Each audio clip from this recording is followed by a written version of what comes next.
Wow, dude, what the heck? That was insane. Well, that was fun. That was very nice. Let's talk about amusement parks, like rides and rides in the dark. Rides right here and rides all over, but mostly coasters, mostly coasters. We'll talk about all kind of things, but mostly coasters. What's going on, everybody? My name is Mario. This is a channel all about amusement park type stuff, but mostly coasters. And today we are at Kings Island. Who is we? We is Zach.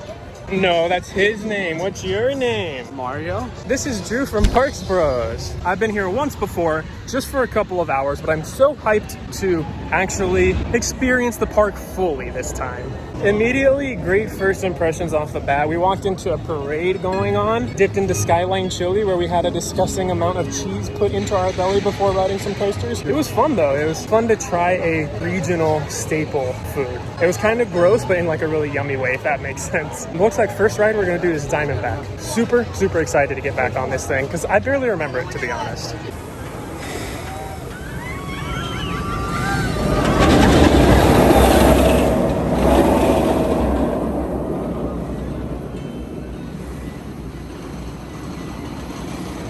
Wow, that was a lot more fun than I remember. I feel like it went a little bit faster. It had a little more airtime. It was just a floaty, fun time. Just floated out of our seat like what, like 10 times? 10 Quite times? a few. Maybe 11 times? That really was flying. Lots of fun. But now we're about to head on Mystic Timbers. That's another one I'm incredibly excited to get back on, because I feel like my one and only ride did not do it justice. So I'm super excited for this.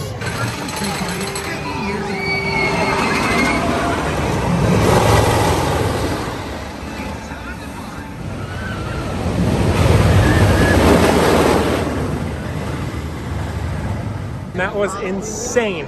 The pacing of that ride is just relentless. You are constantly moving. The track was just going like this way and that way. It was like, whoop, pop, pop, pop. You just drop in and just whoop, drop down, snap. Ah!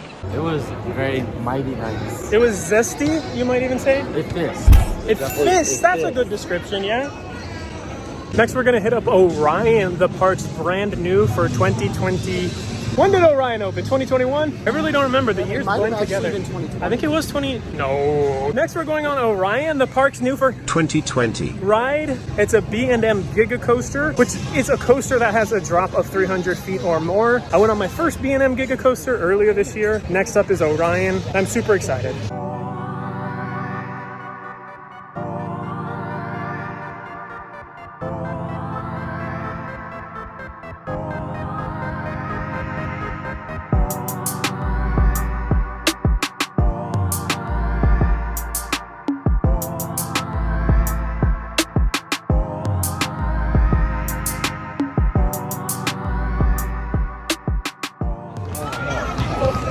Dude, that was ridiculously good. That was phenomenal. Having been on Fury 325, which is a taller, longer, and faster Giga Coaster than that holds its own. That is so good. It has so many different forces on it. You have fantastic ejector airtime on that first drop. There's floater airtime in a few different spots. You're flying sideways a lot, and then you have bone-crushing positive G-forces pushing you into your seat at some points. It has everything you could ask for in a coaster. It was so freaking good. Yeah. Next, we're going on Adventure Express, which is an aero mine train. And if you know me, I love aero mine trains. They are just so charming. And by that, I mean they kind of throw you around in ways they're not supposed to. But it's a fantastic time. Yeah. Well, that was fun. There were more effects on it than when I first rode it in 2018. It's getting to be nighttime, so there were a lot of lighting effects in some tunnels. There were some spears coming out of the walls at us. And then you had like the little punchy statues at the end. So good. Next up is Banshee, the massive B&M inverted coaster that they have. And just walking up to this thing, I mean, it's big, not gonna lie. Super excited.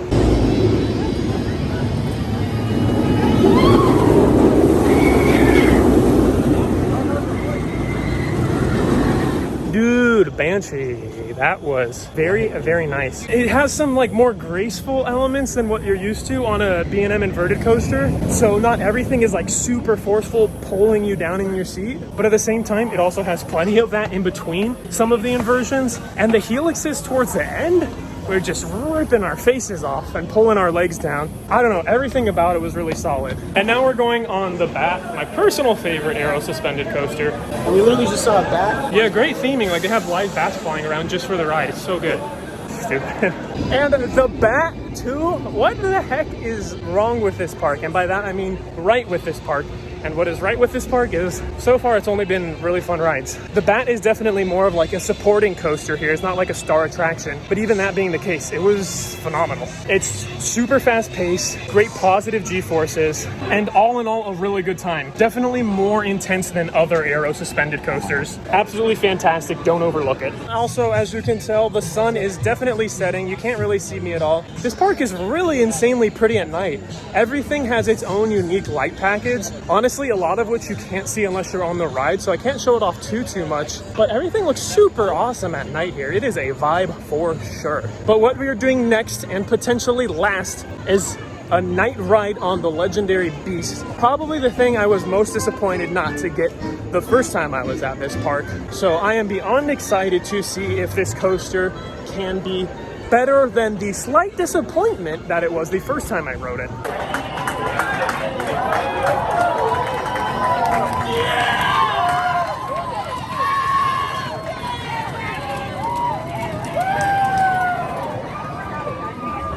So we just did our night ride on the Beast, and while it may not have been legendary, it was definitely insanely fun. They retracked the ride recently, and it was insanely smooth.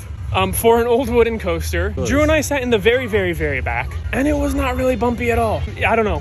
It was really fun. I do still think people like praise it like it's the best roller coaster they've ever been on sometimes. That's not the case for me. But that being said, with much lower expectations this time around and yelling over some jazz, it was really fun. Also, another cool thing is that this is Kings Island's 50th anniversary, and they had a really cool firework and drone show that we could see a little bit of from the queue line for the Beast. I think the best place to see it is the front of the park. They actually have these fountains going off with some other effects as well, I believe, and some music to make the whole experience a lot nicer. So I definitely wouldn't mind it if we watch more of that from a more ideal area. But it was really cool to see like drones floating in the sky and fireworks going off. A really nice nighttime spectacular to add to the fantastic coasters that they have at this park as well. But that's gonna do it for our first little travel day at Kings Island. We only had 3.5 hours at this park, but we're still able to do like 5 or 6, maybe even more attractions, and grab some food and watch a little bit of entertainment. Fantastic first impressions so far. The operations team's just pumps trains out. The rides are amazing. We didn't go on a single bad coaster, did we? Yeah, that's what I was thinking earlier. There was like no coaster where I left like, oh, it was okay. Like every ride I rode was a banger. Like good at worst. Now that being said, we still haven't done every coaster. I think we still have like half the park to get through. But yeah, I don't know. Great day. I'm sweaty and tired. Time to go get some White Castle and go nighty-night. Okay, bye.